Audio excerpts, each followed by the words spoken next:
आप देख रहे हैं फ्रीडम एक्सप्रेस। मैं हूं अंसरुल बारी। गुड़गांव में शुक्रवार की नमाज को खास तौर में खुले में पढ़ने को लेकर के अक्सर विवाद होता रहा है और ये मामला अब धीरे धीरे तूल पकड़ता जा रहा है, क्योंकि प्रशासन इस पूरे मसले में जिस तरह से लापरवाही भरा रवैया अपना रहा है उसको लेकर के प्रशासन भी कटघरे में खड़ा है। आखिर ये पूरा मामला क्या है, किस तरह से इस पूरे मामले पर राजनीति हो रही है, क्यों आखिर हिंदूवादी जो संगठन है जो अपने आप को हिंदूवादी कहते हैं वो मुसलमानों को खुले में नमाज पढ़ने के लिए या फिर मस्जिदों में नमाज पढ़ने को लेकर के रुकावट पैदा कर रहे हैं, बाधा डाल रहे हैं। आज हम इस पूरे मुद्दे पर बातचीत करेंगे। हमारे साथ मोहम्मद अदीब साहब हैं जो खुद गुड़गांव से आते हैं और इस पूरे मूवमेंट को एक तरह से लीड कर रहे हैं, मुसलमानों की तरफ से इस पूरे मूवमेंट को लीड कर रहे हैं। वो हमारे साथ मौजूद है। अदीब साहब, बहुत बहुत स्वागत है आपका। आखिर ये पूरा मामला क्या है, क्यों इस तरह से ये तमाम चीज़ें हो रही हैं जब आपको संविधान अधिकार देता है अपने धर्म पर चलने की और अपने मजहब को फॉलो करने की, नमाज पढ़ने की, पूजा पाठ करने की, फिर आखिर वजह क्या है कि प्रशासन और कुछ हिंदूवादी संगठन इस तरह का रुख अपना रहे हैं? देखिए, ये जो चंद लोग हैं जिनको मैं दंगाई कहता हूँ, इनको पुष्पनाही है सरकार की, क्योंकि इस सरकार के पास सेंटर में हो या स्टेट में हो, हरियाणा है या यूपी, जहाँ पर भी हैं ये, इनका मकसद सिर्फ पावर हासिल करना है। और पावर हासिल करने के लिए ये पोलराइजेशन कराते हैं। ये यूपी के इलेक्शन को के मद्देनज़र ये सारे हंगामे हो रहे हैं। और मैंने आपके पहले एक इंटरव्यू में कहा भी था 6 महीने पहले कि मुसलमानों को अभी क्या क्या सितम ढेरने पड़ेंगे यूपी इलेक्शन तक। वो सिलसिला आप देखते जाएंगे। ये यहाँ यही भी हुआ है। यहाँ ये एक ग्लोबल सिटी है, इंटरनेशनली नोन है, दुनिया भर की कंपनियाँ यहाँ हैं। यहाँ हिंदू मुसलमान का कोई मसला ही नहीं था और ना है, लेकिन इनको एक तबका ऐसा तैयार किया इन्होंने। मैं तो बहुत बार कहता हूँ अपने हिंदू भाइयों से कि उनको आगे आना चाहिए, क्योंकि ये एक नया मज़हब निकला है जिसका हिंदू मज़हब से कोई ताल्लुक़ नहीं है। ये नफ़रत का मज़हब है, ये दंगाइयों का मज़हब है। जैसे सलमान खुर्शीद ने अपनी किताब में लिखा है, मैं उससे 100% मुत्तफ़िक़ हूँ। IS क्या थी? वो भी दूसरी कौमों की मुखालफत करना और दूसरे कौमों को तंग करना और मारना, यही तो मकसद था ना। नहीं तो क्या कुछ लोगों की हरकत की वजह से पूरे धर्म पर हम उंगली उठा सकते हैं? नहीं, बिल्कुल नहीं। मैं तो कहता हूँ हिंदू धर्म से इनका कोई ताल्लुक़ ही नहीं है। ये हिंदू धर्म को जानते ही नहीं है। अब उन्होंने कहा ये हिंदू धर्म में जहाँ ये सेक्टर 12 में नमाज रोकी गई और वहीं उसी जगह पे एडमिनिस्ट्रेशन ने कहा कि आप गोवर्धन पूजा करेंगे। अब आपको मालूम है हिंदू धर्म में क्या होता है, औरतें गोबर से वो बनाती हैं और वो पूजा करती हैं। यहाँ औरतें तो थी नहीं, यहाँ तो गुंडे लफंगे थे। उनका ये मज़हब थोड़ी है। हिंदू मज़हब में तो ये है, हिंदू मज़हब एक परंपरा है, ये एक नई ईजाद निकली है। और अफसोस ये है कि एडमिनिस्ट्रेशन उसके हाथ बंधे हुए हैं।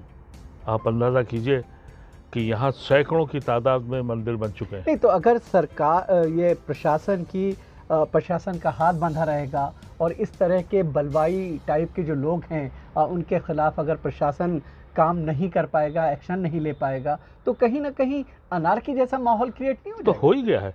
देखिए, हमारे सिख भाइयों ने कहा कि भाई तुम्हें खुले में मना कर रहे हैं, और खुला नहीं था बल्कि एडमिनिस्ट्रेशन का दिया हुआ स्पेसिफिक प्लेस थी वो। उनका कि आप लोग वहाँ नमाज पढ़ लीजिए और उनका हम अपना बेसमेंट भी खोल सकते हैं और बगल में हमारा स्कूल है, यहाँ भी पढ़ लीजिए। ये लोग वहाँ पहुँच गए, कहा कि अगर यहाँ नमाज पढ़ी तो हम आपके यहाँ कीर्तन करेंगे और हंगामा करेंगे। पुलिस फिर भी खामोश, उसने कोई एक्शन नहीं लिया। हमने 2 कंप्लेंट डाली हैं, अभी तक FIR नहीं हुई है। अच्छा, अगर मस्जिदों के बारे में हम बातचीत करना चाहें, आपसे समझना चाहें, गुड़गांव जैसा कि आपने बताया कि यहाँ पर बड़ी बड़ी कंपनियाँ हैं, बड़ी संख्या में लोग यहाँ पर आते हैं, जॉब करते हैं, आखिर कितनी मस्जिदें हैं? क्यों मुसलमानों को इस तरह के हालात का सामना करना पड़ रहा है। देखिए, जो नया गुड़गांव है, 113 सेक्टर हैं। इन 113 सेक्टर में 2 मस्जिदें हैं, 157 में, जिस पे अलाट हुआ था एक ट्रस्ट को। वो देहलवी साहब थे शमा वाले, उन बेचारे ने एक कब्रिस्तान और ये कि ये ट्रस्ट के नाम से एक मस्जिद की जगह ली थी, करीब करीब 900 गज की जगह। तो जब आबादी बढ़ने लगी तो ये हुआ कि भाई मस्जिद का एक्सटेंशन कर दिया जाए। तो हाई कोर्ट में मुकदमा चला गया, पहले लोअर कोर्ट में स्टे रहा, फिर हाई कोर्ट में स्टे रहा। अब सितम यह है कि 2012 से सुप्रीम कोर्ट में स्टे लगा हुआ है और 2012 से और 22 तक तकरीबन 2 लाख मुसलमान गुड़गांव में बढ़ गया है। और वहाँ आप एक्सटेंशन में वहाँ नमाज नहीं पढ़ सकते। वहाँ नमाज होती है 12:30 बजे, 1 बजे, 1:30 बजे, 2 बजे। कोई जगह आप मुझे बताइए हिंदुस्तान में या कहीं हिंदुस्तान के बाहर जहाँ 4 बार जुमे की नमाज पढ़ी जाती हो। अब मुश्किल से एक वक्त में 400-300 आदमी पढ़ सकता है। जायज़ है। तो आप लाखों में क्या करेंगे? एक हमारी हाईवे के ऊपर एक मीनार की मस्जिद है, वो वक्फ बोर्ड की है। उस पे एक जब बन रही थी तो झगड़ा हुआ, वो मुकदमा हाई कोर्ट से जीत गए। जो बगल के मंदिर की ज़मीन थी वो दे दी गई, मंदिर बन गया। जिस आदमी ने बवाल किया था उसकी ज़मीन उसे दे दी गई, उसका घर बन गया। लेकिन मस्जिद को बनाने के लिए वो बड़ी ज़मीन है, वहाँ टीन का एक शेड पड़ा है, वहाँ भी 2-2 बार नमाज होती है। तो ये इंसानियत का तकाजा है कि आप किसी के मज़हब को आप उसको सहूलियतें करार दें। मैंने यूरोप में देखा है, मैंने अमेरिका में देखा है, यहाँ तक कि रशिया में जहाँ नमाज की पाबंदी है वहाँ भी जुमे के दिन सड़कों पे नमाज पढ़ी जाती है। जर्मनी में मैंने देखा कि वहाँ नमाज पढ़ रहे हैं। और पूरे अमेरिका में ये हुआ कि 9/11 से पहले भी मैं जाता था और 9/11 के बाद जाना शुरू किया। 9/11 के बाद जहाँ से इस्लामोफोबिया का डंका बजाया गया, अमेरिका की कोई काउंटी, कोई ऐसा शहर नहीं जहाँ आलिशान मस्जिद की जगह एडमिनिस्ट्रेशन ने न दी हो। ये वाहिद मुल्क है जो अपने को सेकुलर कहता है। ये वाहिद मुल्क है जो अपने को गांधी का पुजारी कहता है। यहाँ आपकी मस्जिदें अगर हैं तो उसकी इजाज़त नहीं है, और अगर आप मांगते हैं तो आपको देने को तैयार नहीं है। इस पे भी गुजारा था कि खुले में पढ़ रहे थे, आग बारिश हो रही थी, गर्मी पड़ रही है, ठंडक है, कंकरों के ऊपर पड़े रहे, नमाज पढ़ रहे हैं गरीब लोग। अब वो लोग कौन हैं? ये सब के सब नौकरी करते हैं। ये शहर जो है ये नौकरी करने वालों का है, और ज़्यादातर इसमें 90% मुसलमान ही गरीब होता है जो नौकरी करता है, मजदूरी करता है। 1 घंटे के टाइम में वो खाना भी खाता है, उसी में नमाज भी पढ़ता है। अब उससे अगर आप ये कहें कि यहाँ से 15 किलोमीटर चले जाओ नमाज़ पढ़ने, तो वो नमाज़ पढ़ेगा या ड्यूटी देगा या खाना खाएगा। तो इस तरह से बहुत से 37 सेक्टर्स जगह बना दी गई थी कि जहां आप जाके जल्दी से नमाज पढ़ लीजिए, 1-2 किलोमीटर के अंदर है, और आ जाइए। अच्छा, पिछले दिनों प्रशासन की तरफ से कुछ ऑफ़र किया गया और कुछ जगह सेलेक्ट की गई और वहां पर नमाज पढ़ने के लिए कहा गया, लेकिन जब उस पर हंगामा हुआ तो प्रशासन ने अपने पैर पीछे खींच लिए। जी, पीछे कर लिए। अभी पिछले जुमे को जो 20 जगह दी गई थी, उस 20 जगह में भी 37 सेक्टर में क्या हुआ? वहाँ भजन होता रहा और पुलिस वहाँ खड़ी थी। पुलिस क्यों खड़ी थी?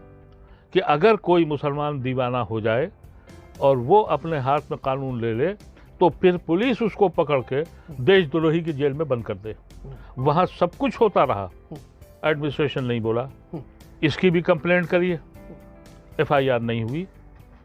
फिर कहते हैं कि हमारा डेमोक्रेटिक कंट्री है, हम दुनिया में फला है। हकीकत में दुनिया हम पे थूक रही है। नहीं, तो इस पूरे केस को लेकर के जो मुस्लिम समुदाय है यहाँ का, वो अब किस तरह से आगे बढ़ रहा है? क्या उसकी रणनीति है? उसके पास ऑप्शन क्या है?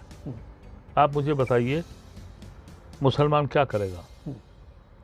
तो वो इसी तरह दबता रहे, दबाया जाता रहे। अब हिंदुस्तान के मुसलमान, वो वक्त दूर नहीं है कि जब म्यांमार के मुसलमानों में शरीक हो जाए, क्योंकि ये पॉलिटिकल पार्टीज जो हैं इनको इलेक्शन की दिलचस्पी है, हम जीतेंगे कैसे, और जीतेंगे कैसे जब तक कि हम हिंदू पार्टी नहीं बनेंगे, हम नहीं जीतेंगे।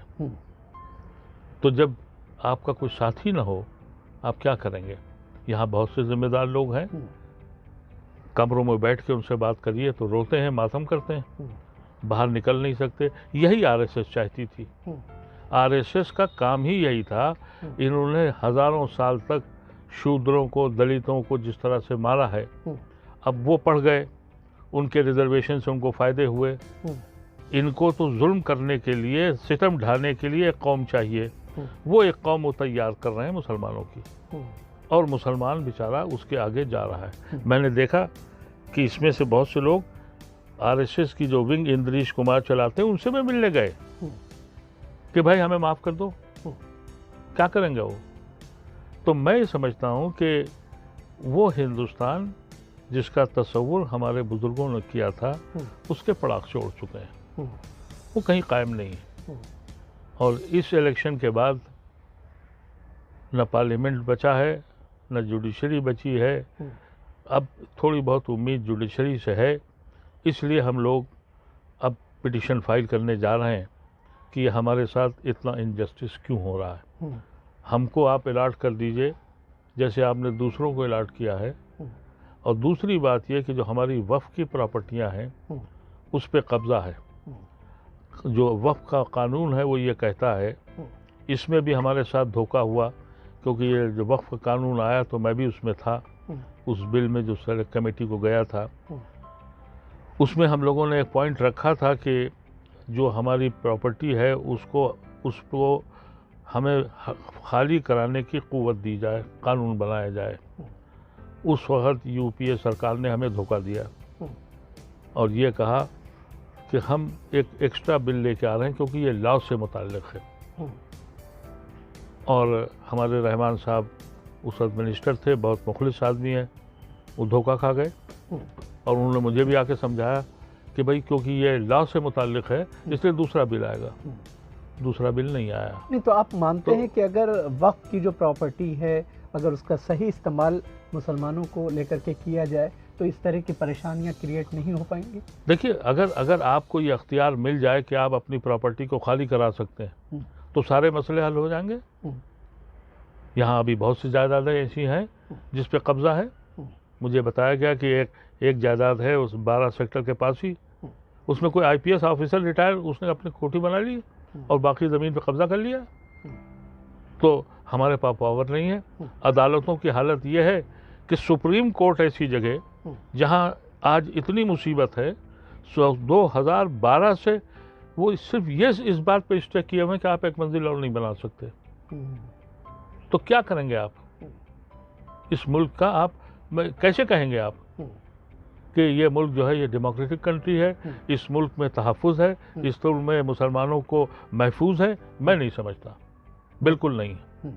बहुत बहुत शुक्रिया। तो ये अदीब साहब हैं। अदीब साहब का साफ तौर पर ये मानना है कि चुनाव जीतने के लिए जिस तरह की हरकतें या जिस तरह की एक्टिविटीज़ अंजाम दी जा रही हैं उससे बचा जाना चाहिए, बल्कि लोगों के दिल जीतने के लिए सरकार या फिर प्रशासन को आगे आना चाहिए, ताकि एक जो सेकुलर और गांधी का जो देश है, जो उसका अपना एक ढांचा है, उस चीज़ को मजबूती के साथ आगे बढ़ाया जाए। बहुत बहुत शुक्रिया अदीब साहब, आप हमारे साथ जुड़े। लेकिन जाने से पहले हम अपने तमाम दर्शकों से ये गुजारिश करेंगे कि अगर आपने फ्रीडम एक्सप्रेस चैनल को सब्सक्राइब नहीं किया है तो आप इस चैनल को सब्सक्राइब करें, इसके वीडियोज़ को लाइक और शेयर करें। इस बहस में फ़िलहाल इतना ही। इजाज़त दीजिए। आदाब।